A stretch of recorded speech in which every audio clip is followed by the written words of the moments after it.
Vamos fazer a primeira parte do estudo do capítulo 12 do Evangelho segundo o Espiritismo, Amai os vossos inimigos. No início desse capítulo, Jesus fala sobre o amor aos inimigos. Kardec pega os versículos em que Jesus falava sobre o amor aos inimigos e vai listá-los para logo em seguida começar a fazer uma análise do que é amar os inimigos. Nós vamos aqui resumir os principais trechos desse versículo para que nós também possamos iniciar este estudo, essa reflexão. Jesus disse: amai os vossos inimigos, fazei o bem aos que vos odeiam e orai pelos que vos perseguem e caluniam. Se amardes os que vos amam, qual será a vossa recompensa? Se apenas os vossos irmãos saudardes, que fazei mais que os outros?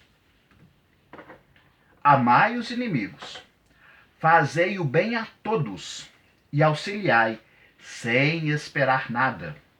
Então, grande será a vossa recompensa, e sereis filhos do Altíssimo, que é bom para com os ingratos e os maus. Sede cheios de misericórdia, como cheio de misericórdia é Deus. Então, a partir desse versículo, Kardec vai começar o seu estudo. E a primeira coisa que ele fala é o seguinte: o amor pelos inimigos é a mais sublime aplicação do amor ao próximo. É claro, amar ao próximo é um dos mandamentos que Jesus deixou para nós. Agora, amar aquele próximo, que além de estar próximo a nós, é nosso inimigo, é uma aplicação sublime do mandamento de Jesus. Por quê? Porque ela é mais difícil. Amar aqueles que nos amam é fácil. Amar os amigos é fácil.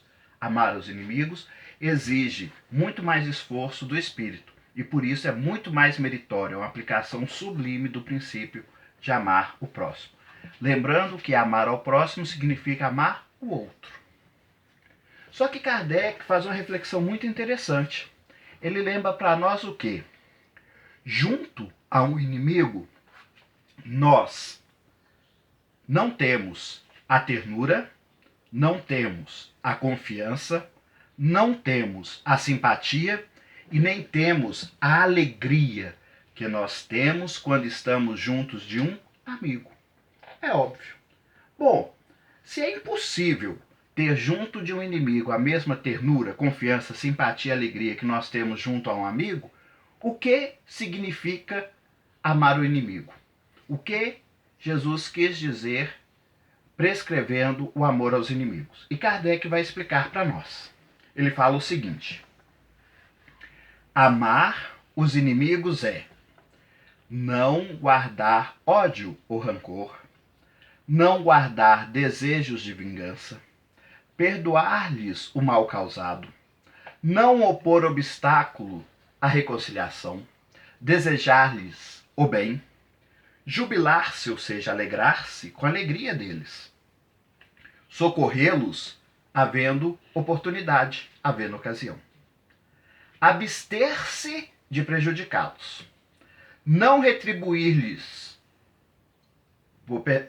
retribuir-lhes o mal com o bem, ou seja, o mal que eles nos fazem, nós não devemos retribuir com outro mal, mas com bem. E por fim, não os humilhar.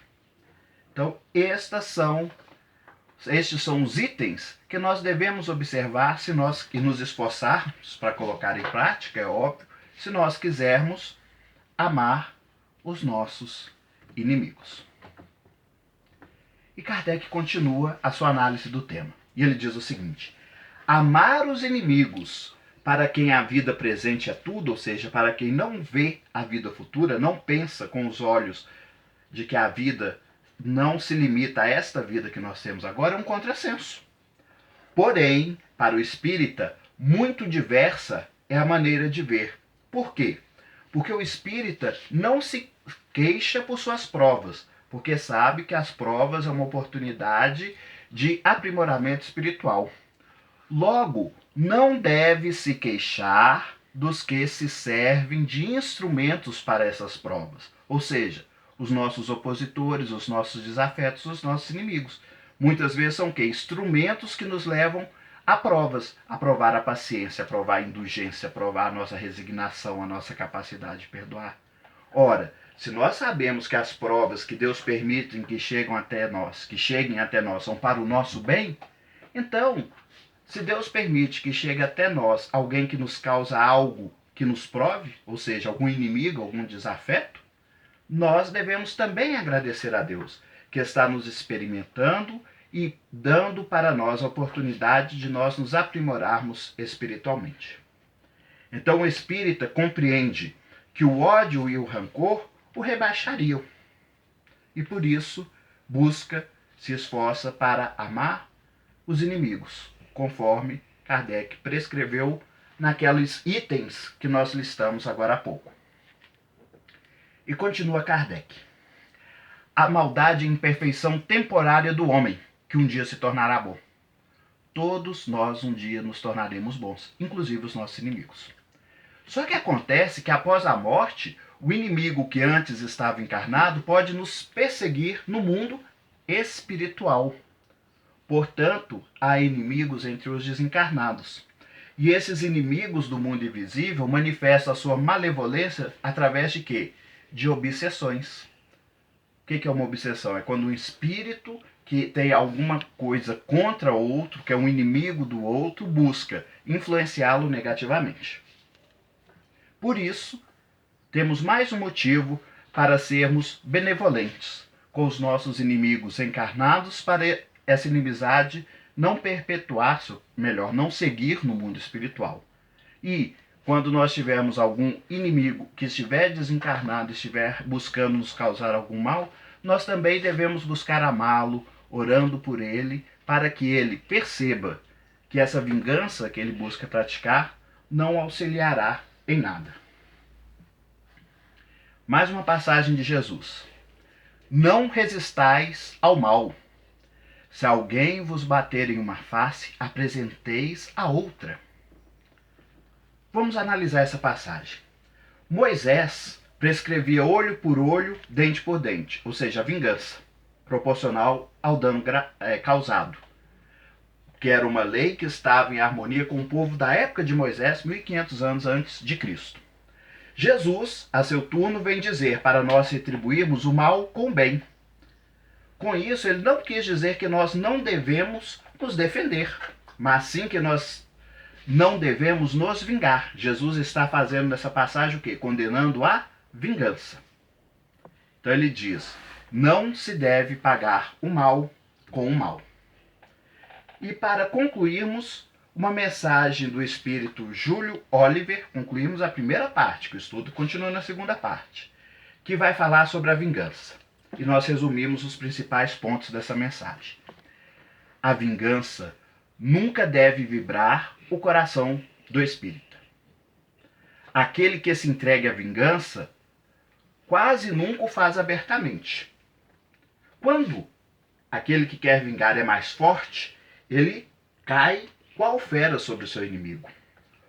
Porém, muitas vezes assume aparências hipócritas, ocultando os maus sentimentos e esperando o momento certo para ferir.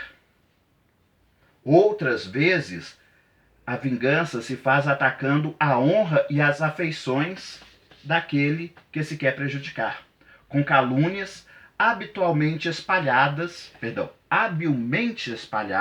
que vão se avolumando.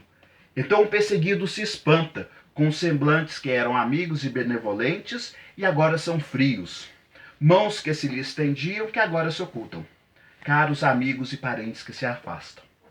O covarde que assim se vinga é 100 vezes mais culpado do que o que enfrenta seu inimigo e o insulta em plena face.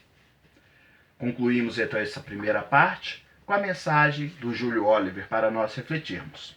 Até uma nova oportunidade, se Deus assim o permitir, vamos prosseguir com o nosso estudo. Muita paz a todos.